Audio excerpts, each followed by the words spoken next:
into our September webinar series. As you all may know, September is Suicide Prevention Month. So, with that being said, we have a series of presentations for education and support for anyone who is looking to get a little bit more information about the topic, or who has maybe had some experience with this specific topic, whether it be a family member or a friend, or just to be able to support people in our lives. So, today we have a presentation on passive versus active signs of suicide. My name is Safa Basadika. I'm a supervising prevention consultant for NJ4S, and I would like to introduce Jennifer Destra. She is a prevention consultant with our NJ4S team. I would like to, I know her very well, but I would like to share a little bit more about Jennifer. So she has a background in finance and professional sales, and she's currently pursuing her master's in clinical mental health counseling. This allows her to blend her studies to address societal issues. As a first-generation Haitian in an urban community where mental health and trauma often go unaddressed, Jennifer knows firsthand the challenges imposed by societal and cultural norms, and she is passionate about breaking these stigmas. Motivated by the belief that influence begins early in life, especially as children seek connection and a sense of belonging, Jennifer desires to help individuals overcome challenges using accessible resources, encouraging healthy coping methods and mechanisms, and fostering self-compassion. All of this to better support others. Beyond her work, she advocates for holistic healing in her personal life and creating community for others to embark on the journey of self-discovery and embracing authenticity. This includes creating personal content. She is a content creator and a spiritual wellness podcast through her church community. She facilitates groups, and she is planning to launch her blog soon, so keep an eye out on that. She also finds joy in experiencing different cultures through travel, trying new things, and cherishing simple pleasures like quality time and scenic views and eating.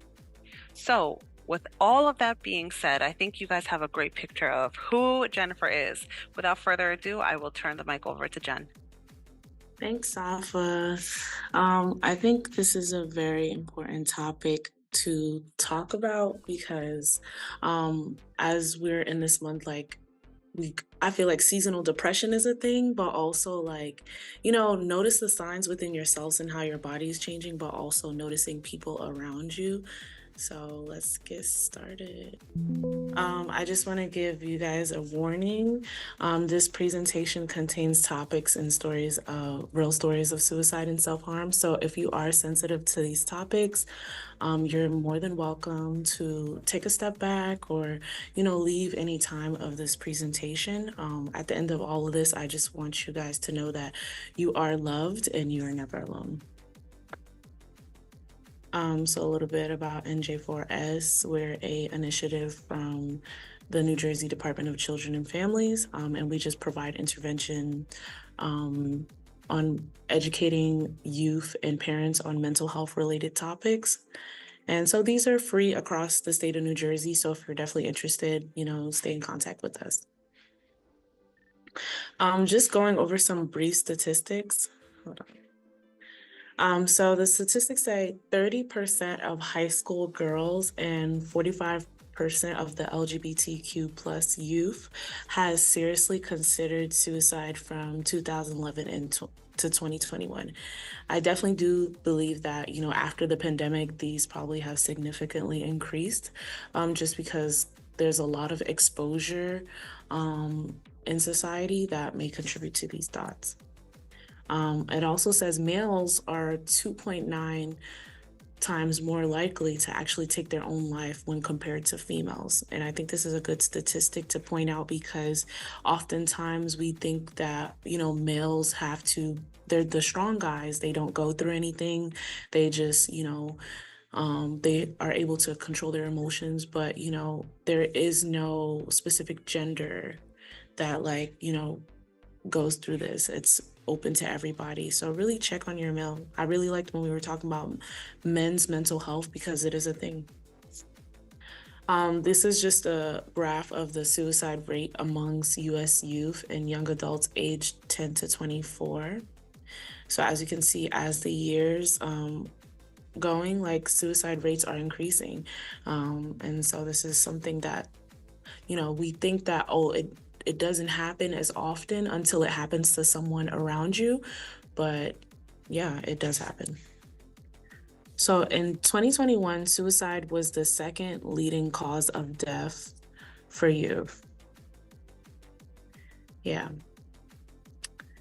Um, yeah, and now like we think that it happens to people way older, or we think that, people don't take, yeah.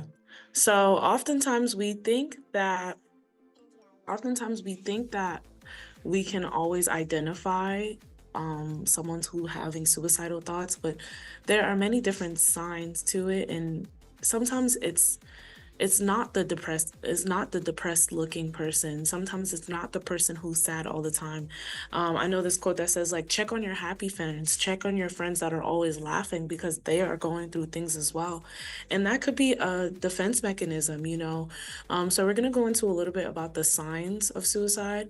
So there's verbal signs. So someone could be verbally saying, like, I just don't want to be here. I wish I wasn't alive.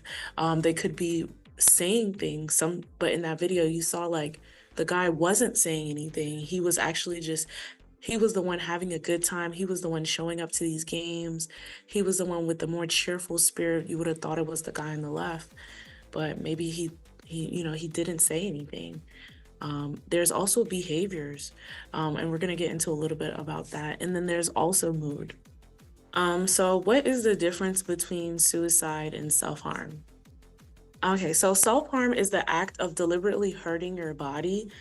This can also include damaging your body internally. So these are self-destructive behaviors without the intent of suicide. They're mainly used as a coping mechanism, or rather than a way to take their lives. So this is like ways to deal with big feelings. Instead of putting it like, finding healthy coping mechanisms, sometimes they engage in self-harm. So, like we said, the main reasons people do it is to reduce negative emotions. So when we have these big feelings, we try to figure out how to deal with it. It may lead to suicidal thoughts, but to reduce it, they engage in these things. It's to feel something besides numbness, emptiness, or sadness. Like when you get bored, sometimes you eat, like sometimes you decide to take a nap. I know recently I can tell myself, like, with my body, like I've been taking excessive naps instead of like being productive, because like maybe that's just how I'm coping with stress. But some people engage in self-harm because they want to feel something besides that numbness or that emptiness or that sadness that they're feeling. To avoid social situations, in certain situations, and to receive social support. So sometimes when people engage in self-harm, we often think that, like, yes, they try to hide it and stuff, but it's actually like a cry for help. Like in those instances, when people don't have things to turn to, they hurt themselves. And so this is why we're gonna just keep talking about like being observant in people. Some examples of self-harm is cutting, skin carving, there's extreme scratching, so that's like really just damaging your body physically, burning, punching or hitting oneself or something else, hair pulling, um, excessive use of drugs and or alcohol, and deliberate unsafe sex practices. So the person inflicting themselves gains a sense of emotional and mental relief after the act. And all these things, they're just it sounds brutal, but this is how some people choose to release, because they don't have the proper support, or they don't have the proper outlets to turn to. And so they are, used to those coping mechanisms, and it's not healthy. Even I was shocked to see, like, deliberate unsafe sex practices, but it's like when you're coping with things and, you start to lose that hope, or that, you have that high regard for yourself, or, that self-esteem, in a sense where like, I don't know what to do with myself, or I feel these really big feelings and I don't know who to go to or what to do about it, eventually you start engaging in things that are harmful to you.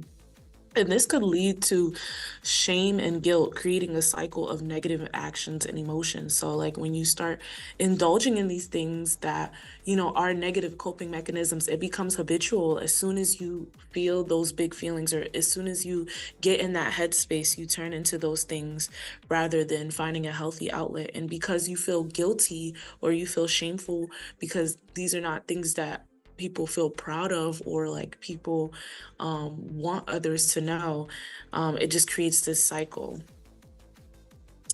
So we're going to do a little game. It's called Fact versus Myth.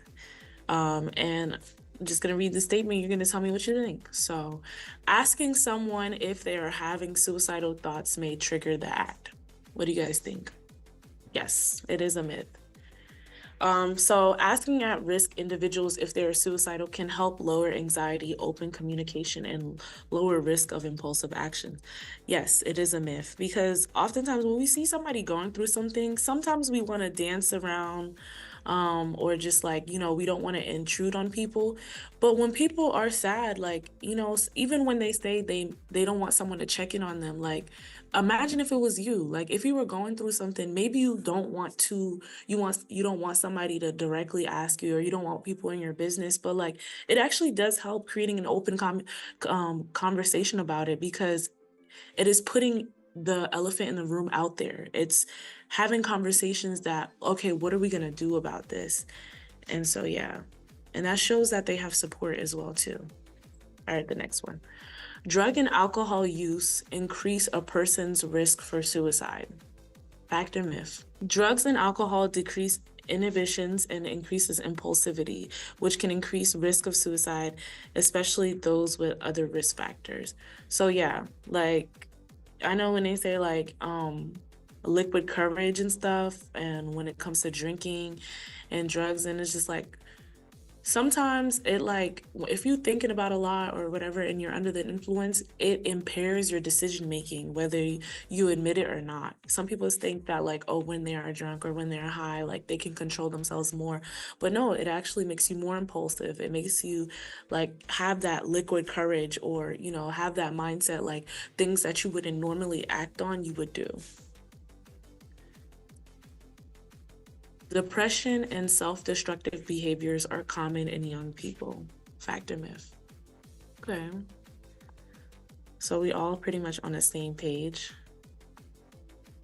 Yes, it is a fact. Depression may manifest itself differently in youth than it does in adults, but it's still prevalent in youth. So self-destructive behaviors are most likely to be shown for the first time in adolescence. Yes. Okay, once someone is intent on suicide, there's no way of stopping them. Yep, that's the myth. Suicide can be prevented. Like, immediate help such as staying with the person, encouraging them to talk, and helping them build plans for the future could avert the attention of suicide. Many people think that, like, okay, once people's minds are set in stone, that there's no going back. And the truth is, like, you can change your decision at any given point. And one conversation can change the outcome of anybody's story at any given point. So just because that is someone's headstrong, or someone's locked in on their decision, or someone, feels that way about themselves, doesn't mean that one simple conversation, or just showing that you're there with them, or even just I'm not invading their space, but like, even just like offering to just sit there with the person, is enough to do something. So we're going to talk about active versus passive suicide ideation. And what's the difference? So active suicide ideation is thoughts of suicide with a clear intent or desire to take one's life. So this is someone who has like actual plans, like they know how they're going to do it, they know what time they're going to do it, like they're already buying things, they're already setting up the note. Like, yes, this type needs immediate attention from mental health professions. Like this one, like this this one is more like, okay, we need to get in right now and stop this person before they make a decision that they cannot change. Passive ideations is thoughts of death or desire to die with no plan or intent. So going back into the verbal signs of suicide ideations, like this is them saying like, I wish I was never born, like wish I was hit by a car, wish something would happen, maybe doing risky behaviors, like when we were talking about unsafe sex practices, not, having that regard for their bodies or having that regard for themselves because they're having those negative thoughts that are enforcing them to, not really have a care for life anymore, but they don't have a set plan. So someone could say like, I wish I could go to sleep and never wake up. And that in those moments, like the conversation can do a lot. So some risk factors of suicides is mental health conditions. So someone could be having mental health conditions prior, and that could get to them. That could like, hinder their thoughts and start to you know, make them have those thoughts, especially certain medications, like their side effects include depressive episodes. So that could be also severe physical health conditions when people have like chronic pain or chronic illnesses or certain conditions that maybe they don't feel like they can live with, or maybe they feel like it's just too hard to navigate the daily things of life. That could be a risk factor. Some environmental factors, and I know we got like a little cloud and a sun over there, but just like in general, your environment plays a lot to how you think about yourself. So some people are in like an abusive home. Some people are just in environments that they don't feel like life is worth living for, or they don't feel like is benefiting them or making them see past their current situations. So it is really just deeper than that. Sometimes it's the people that you surround yourself by, the you settling for a life that you're not happy for, or putting yourself around things that are not benefiting you or motivating you to see like things in life. And then historical factors. A lot of things are hereditary. There's oftentimes if you see like the instance with Whitney Houston, I mean, I don't know if she committed suicide, but like, some people have those depressive states and it trickles on down to their children. It trickles on down to their family. So like check into your history as well, see what's going on with your genetics in your family. So yeah, at the end of all of this, I definitely like encourage you to check on your friends. And I know it sounds like easier to just say like, oh, check on your peoples, but like no, like really pay attention to your peoples. Like see, and sometimes me personally, like if someone pops up in my mind that I don't normally talk to on a daily basis, maybe that like I usually take that as a prompting to like, maybe check on them, see what's up with them, like, even just send them a message like, oh, just thinking of you, how you been? So how to talk to someone experiencing suicidal thoughts. So ask questions. Ask from a place of genuine care or concern. Like if you want to do it just to have like a check on your to-do list, like, oh, I checked in, like then you're going to be very superficial about the conversation. But it's like if you are actually concerned about the person, or you actually like have these thoughts about this person, like just ask. Sometimes you got to put it out there, like are you having some dark thoughts, like how are you feeling, like what is going on? And then create a bond that helps bring them out of isolation. Me personally, asking questions. Sometimes when I see someone in a dark state, my first thing is not really to ask them like, hey, are you okay? Because personally, I'm not a person that does that. So I'm a type of person, like I'll start cracking jokes. I start saying like, oh, today you forgot to put on lotion. Like what happened? So like, it's just like, but like in those moments, like create a bond with those people. Cause it like, it brings something out. And, asking questions, it keeps them feeling connected to others. Like, sometimes you got to get real with your friends. There's some friends I can kind of like, get around the conversation, then get to it. There's some friends I'm like, so what's going on with you? Like you're looking bad. What's going on? And when you're coming from a genuine place, some people will receive it, some won't. So just be mindful. And if the answer is yes, ask follow-up questions like, have you ever tried before? Or like, what might make you act on these thoughts? Or like, what holds you back? Sometimes, like, I don't know about you guys, but when I'm in a dark state and like, I feel like I'm being interrogated, not listened to, um, or I let people know I'm going through something, and you know, I feel like people are just asking me questions as if they're taking it off a to-do list or just like asking me a questionnaire. I close off. But sometimes when the answer is yes, like ask genuine questions like, what you been doing lately? Like, um, what do you think is like, hurting you? Just actual genuine questions. And it's important to determine what support they might need.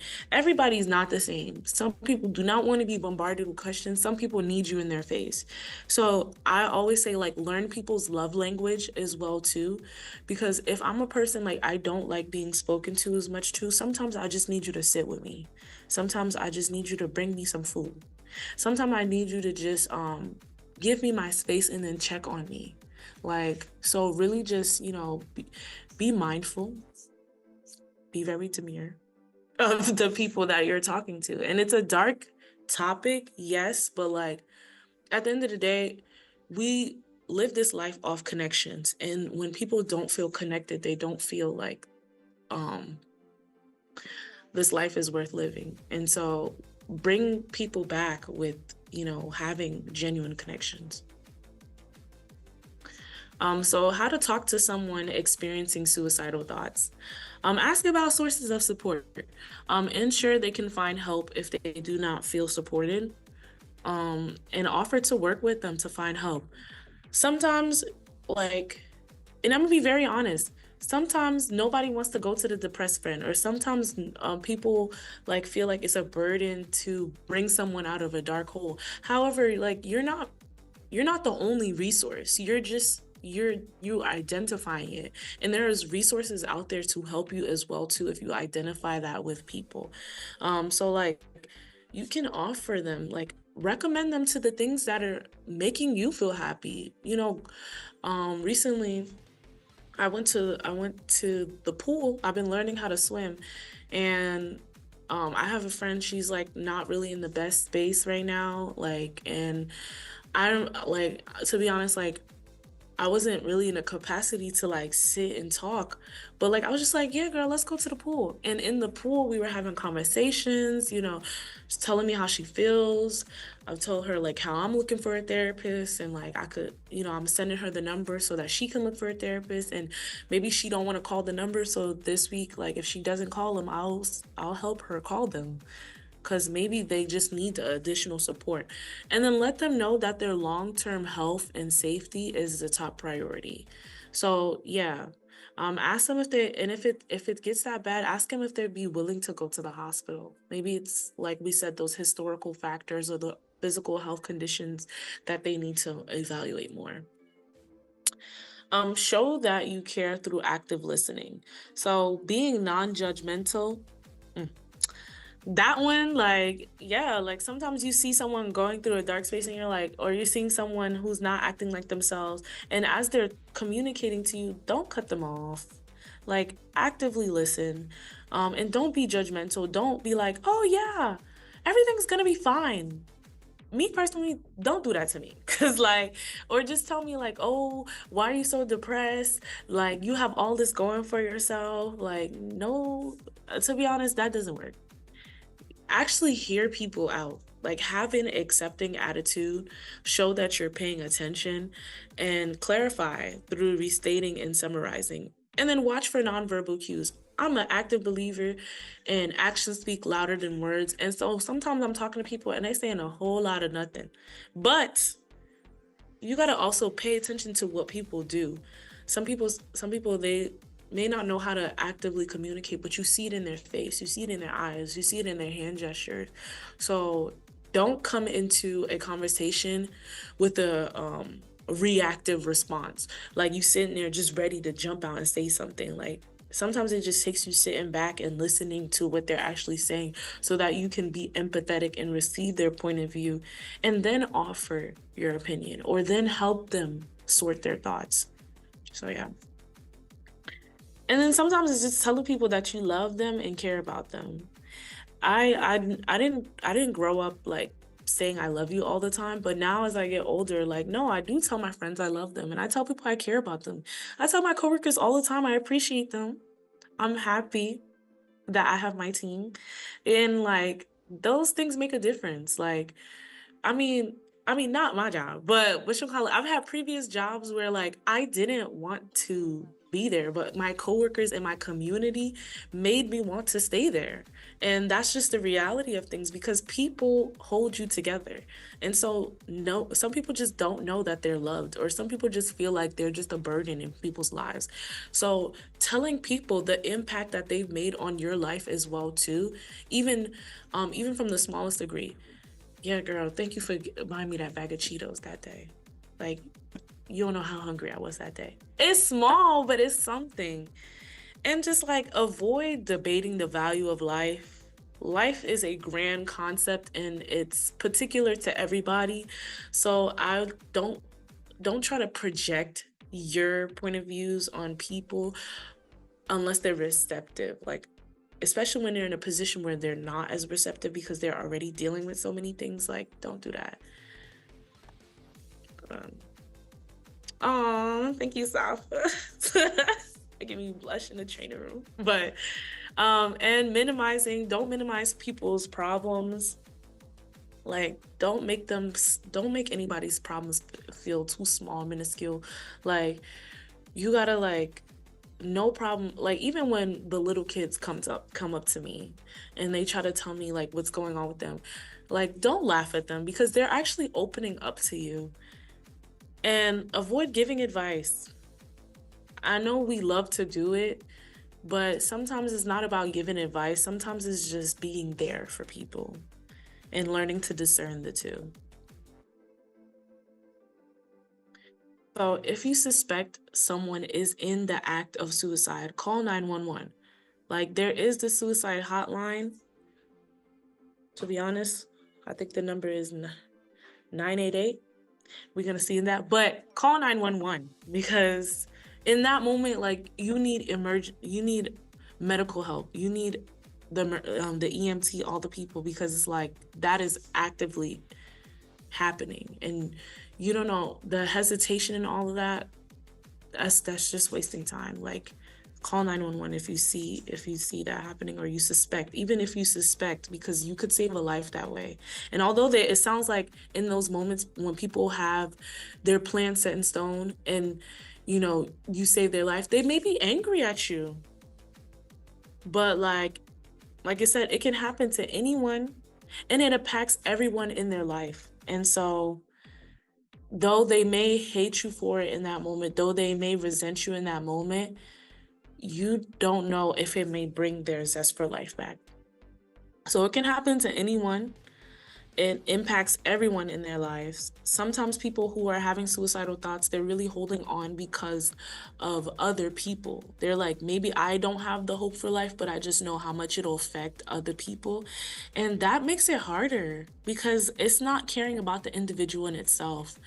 And so in those moments, like I I personally and gratefully I haven't experienced what it would be like to lose someone to suicide. However, like I just know that, you know, in those moments, it's about the individual and what the individual needs. Like trying to tell someone that like, you know, hold on for me, like I need you. I don't know if that really I don't really know if that does anything, but I do know like finding out what that person needs and letting that person know that they are loved can make a difference. So if you're struggling and you don't feel like you have someone to reach out, I actually was just talking about self-care and I was saying like self-care is not just being selfish and closing yourself off and like, you know, just putting yourself in a box. Like, it's doing what is best for you so that you can be there for other people. So if you are feeling that way, or if you're having any thoughts, like, do what is best for you. Like, do what is going to make you be your best self so that you could be there for others. But that is first taking care of yourself. So maybe that is seeking mental health treatment. Maybe that is reaching out to your loved ones to express your feelings, or like reaching out to someone that you trust to communicate those, and treat yourself like you would treat someone else who needs help. And so in those moments, if you see hope for other people's lives, like, there's hope for your life too. That means you matter just as much as other people matter as well too. And if you feel like you don't have that support, 988 is the suicide and crisis lifeline that you can call, and they're available 24/7, that you can reach out to. And I know there's all these stigmas, but what hotlines, but these are real people that are here available to just talk to you. So at the end of all of this, I just again want to reiterate that you do matter. You wouldn't be on this earth if you didn't have a purpose. And so you do matter. You are loved. There are people in this world that loves you. You are one of one personality that, like, listen, even if you don't got a boyfriend or nothing, like, somebody is benefiting from your personality. And so holding yourself back, um you're needed, and there is hope. So there is this reasons I love life activity, but for the sake of this being a webinar, I just want to kind of switch it over to, like, I would encourage people to do like a gratitude, some sort of gratitude activity, because if you remember the reasons why you love life, or you remember the reasons, like, things that go well for you, or things that did go well for you, it brings you back into the state to make you realize that so much of your life is, like, needed. And so I would strongly encourage people to do like a gratitude journal, or for me personally, I just like to talk out my feelings with my friends, or like I like to do the activities that I love, or like sometimes I like to, like, go out with my friends in, like, appreciation, or like at the end of the year, or even while I do vision boards, just constantly doing things that remind me like this life is worth living, because it is, and you're needed in it. So that is really all I have for today. Please give me some feedback, shout your girl out. So, but yeah, if you have any other questions, don't hesitate to reach out to us, and thank you.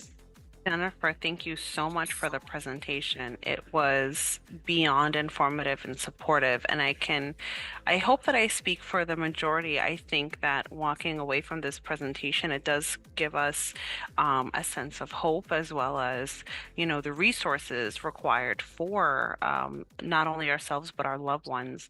So again, thank you so much for the presentation and your positivity. It really does spread. I know, for us specifically in the office, it really does make a difference. So I know that everyone saw the QR code, but I had left a link to the feedback form.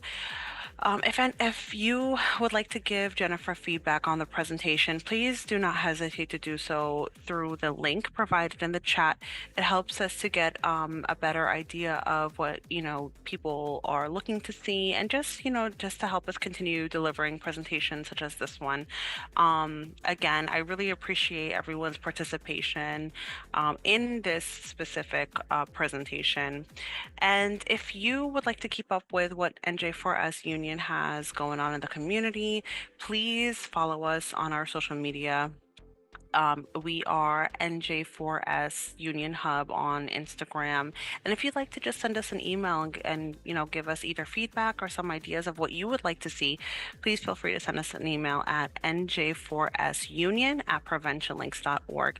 Again, thank you so much for the presentation. Next week, we will be, next week is actually the start of Hispanic Heritage Month. So we will be having a presentation by Armando Beleño and Rachel Scarinci.